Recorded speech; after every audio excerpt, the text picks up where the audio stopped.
on our dig crew, male students. But Earl was the exception at the time. So we went out in between classes, after classes, trying to find the stone monument. And finally, on Columbus Day of 2002, we found it. And we were off that day. So it was like, wow, okay, let's check this out. It was a lot of coincidences. You found the Irish monument on an Italian holiday. Yeah, it's funny. Yeah, well, St. Patrick was, St. Patrick was a Roman, right? Italian, wasn't he? Yeah, it's all interconnected. I don't know, but I mean, it led to this somehow, and it wouldn't have been as much of an obsession, I don't think, if that other experience hadn't happened. I always say, Mark, that was the match. That Tom Connor and I experienced something that was the match for this. And Frank had the match book.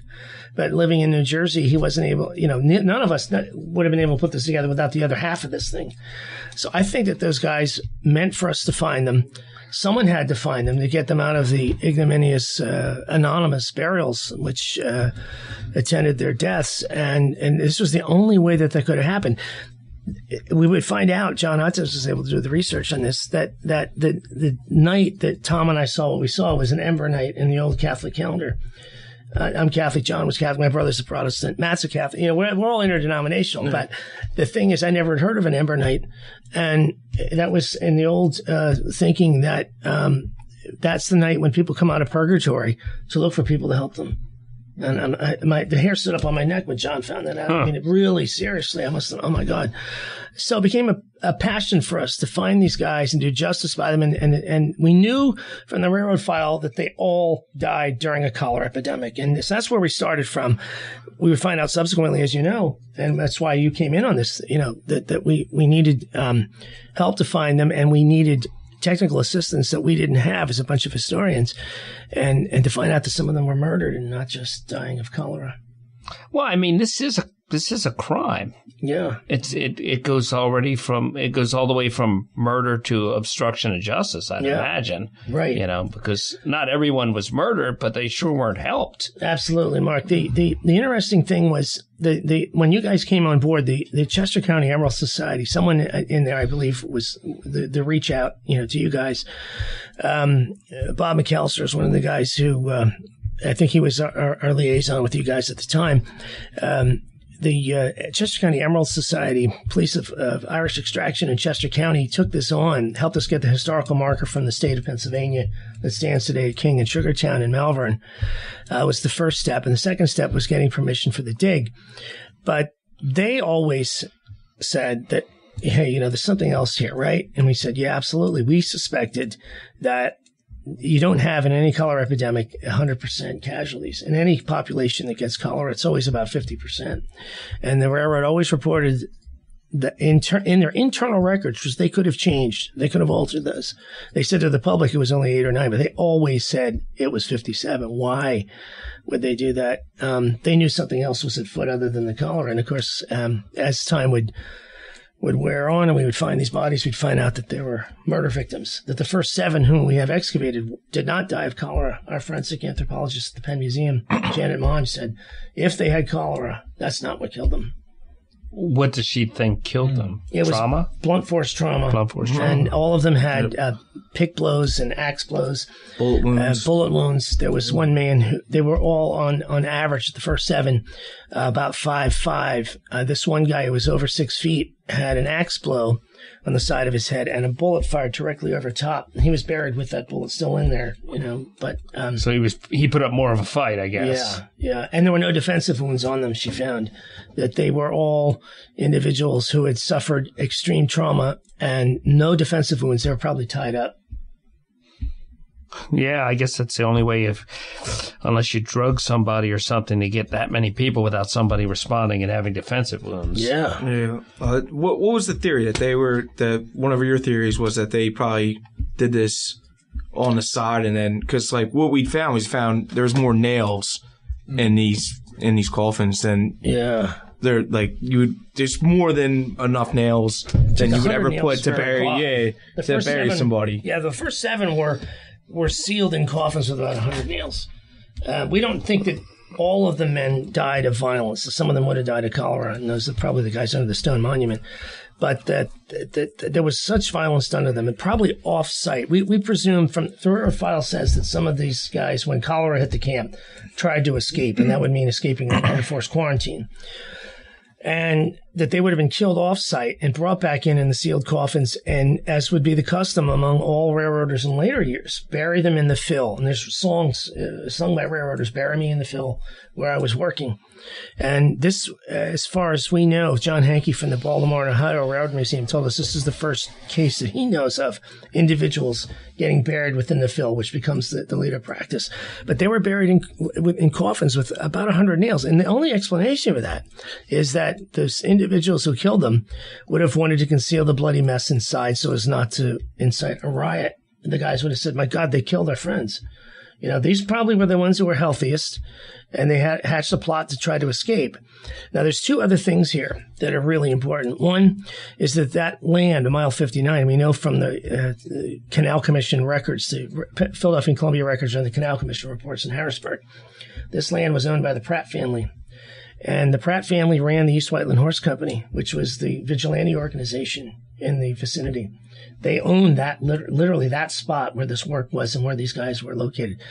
There would have been resentment due to the fact that they were foreigners coming in working cheaper than the locals would have, so they were undermining the local economy.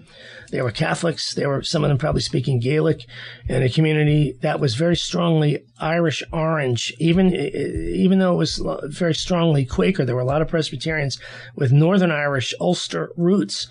And every July 12th, all you've got to do is look at the news coming out of Belfast and Derry, and you realize, that these old animosities based on sectarian differences are still very strong, and people are killing each other, have killed each other. And the Troubles cost thousands of lives between Protestants and Catholics. And that the people who ran the horse company tended to be Orange Irish and not, of other ethnicities is very significant, including the Pratt family. And about, how many years ago would this be now? About 5 years ago, I got a call in the office from a guy out of the blue, who says that his ancestor was in the East Whiteland Horse Company. And he said that he wanted to do something right. He was getting on in years. He's a Korean War veteran, and he wanted to do something right, knowing that his ancestor did something wrong. And he said that he knows that the East Whiteland Horse Company had an incident report on this that has been pulled from the record. There's a lot of pulling of sources, including the only newspaper that had the full story. No copy of it exists anywhere. The October 3rd, 1832 Village Record out of Westchester. That doesn't exist in any archive, was pulled at the time. But this incident report would be incendiary, if we could get a hold of it. And also a list of the members of the horse company. And he said that the descendants of the members of the horse company meet once a year as a hereditary genealogical organization at a dinner between Thanksgiving and Christmas. And he called me before Thanksgiving break, and he said he would try to induce them to open up their records and let us see this incident report and the names. And I said, that would be amazing. I told all the guys, I said, this is like what we've been hoping for, out of the blue. And I didn't hear from him by January. And I said, well, I better call him up. And I did call him, and he said that they had closed ranks and they were afraid of lawsuits from collateral descendants of the Irishmen. And we brought him out to campus, and he said that clearly means they're guilty. They're afraid that their ancestors' names would be dragged through the mud. Yeah, but they were also they were talking about reparations, which talking about getting sued. You can't do that for something your ancestor did. No, and I mean, I think also there's a fear. One of the things that the reticence of some others over the years and not helping as much as they could. Amtrak's, by the way, right now very much on board. A lot of people from Amtrak have helped us out a lot. But in the early years, I think some of them were also fearful that there might be lawsuits coming out of something like this. But we brought this guy out to the campus, and he met with a guy who was interested in making a film. There will be, by the way, a film. There is in the works a major film. I can't get any more details than that, except it's going to be filmed in Ireland. One of the guys involved in that met this guy, because this would be a gold mine of information. And his story changed. His story changed completely because he didn't want anyone maybe somehow driving a wedge in there and opening up those records, because it would all be on him. And so I'd like certainly to be a ninja, and get in there and see these things. But I don't know at what point we're going to see them. I think maybe someday we will. But I'm hoping that goodwill will prevail and they'll open up these records for us. You would have to be pretty arrogant to keep those records around. Oh, it's amazing. Yeah, well, they think that. I think it's a lot like Stalin.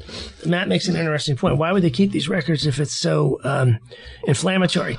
And it's the same reason why Stalin did not disguise or change any of the records of his executions in the 1930s. By 1937, there were something like 30 million Russians missing. And he killed the dictators and census takers. megalomaniacs have always kept magnificent records. I mean, you can't get on them for not keeping records. No, I think they think that history is going to vindicate them in some way, and that's probably the initial. Yeah, if it was me, I'm burning all the evidence. Yeah. I didn't do it.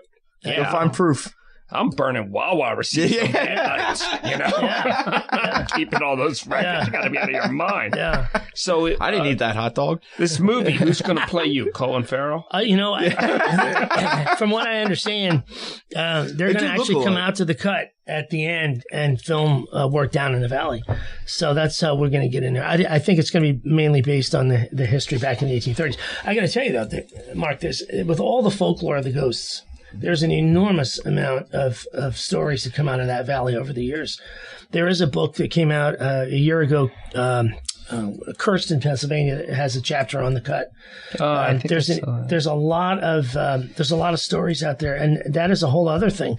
We tried to get M. Night Shyamalan interested in this way back. Yeah, he's a hack. Around the time that you guys came out, we spent an entire day, Frank, Earl, and John and I, driving around trying to find Shyamalan. We had a whole bundle of stuff we were going to give him. We went to 3 different locations that had been his offices, but he had moved, subsequently to another location. And finally, Earl got a hold of his secretary, and she says, no, he writes all his own stuff. Later that day, though, we got to the cemetery where Philip Duffy, the contractor who gave his name to the site, was buried. It's at St. Anne's up in Memphis and Lehigh and Port Richmond section of Philadelphia. Last year, the big thing was that Duffy finally got a grave. It tells you something here that his family did not want a stone on his grave because of the fears that other Irishmen would say that's the murderer. And so he let it happen. Still getting a lot of a small amount of flack for that now. Oh yeah, some Irish associates of ours in the AOH said, "No, why are you giving him a grave?" I think everyone deserves a grave, even Philip Duffy. Duffy didn't kill them. It's important to realize that he was the contractor who allowed it to happen. However, but it wasn't. He turned a blind eye. You could say a blind eye to it. He couldn't have stood up to the horse company, but he didn't do anything to preserve the record of the tragedy. He erased his name from the incident. Within a year, he was at mile 29 out in Lancaster County. He wasn't even there anymore. Well, a lot of people do what we would more accurately call cowardly things because you don't want to die. Yeah. Maybe that is cowardice, but it's self-preservation Absolutely. too. But that's decisively different than actively murdering somebody. Right. You facilitated it, but maybe if he had stood up there, it had just been one more body in the hole. Yeah, absolutely. Oh, he would have, yeah. Because you probably wouldn't have been able to stop him. No. Nah. We have not with that type of that hatred going on with the nativism. I mean, the year before this, there was in 1831. This incident was in the summer of 1832. In 1831, there was an orange-green riot in Philadelphia, like out of Belfast and Derry. The banging of the drum through Catholic neighborhoods to intimidate the Catholics. And the nativist riots in 1844, they burned down the church at St. Augustine's, which had been a cholera hospital and served more Protestants than Catholics. So the sectarian elements of this thing were very much alive at this time. I mean, there's no question about it. I mean, it's still alive in the 1960s and 1990s when thousands of people in Ireland died due to the Troubles. So it's a very contemporary story in a lot of ways. Well, I know you're worried about filling the time, but we're almost up. We're almost at the show.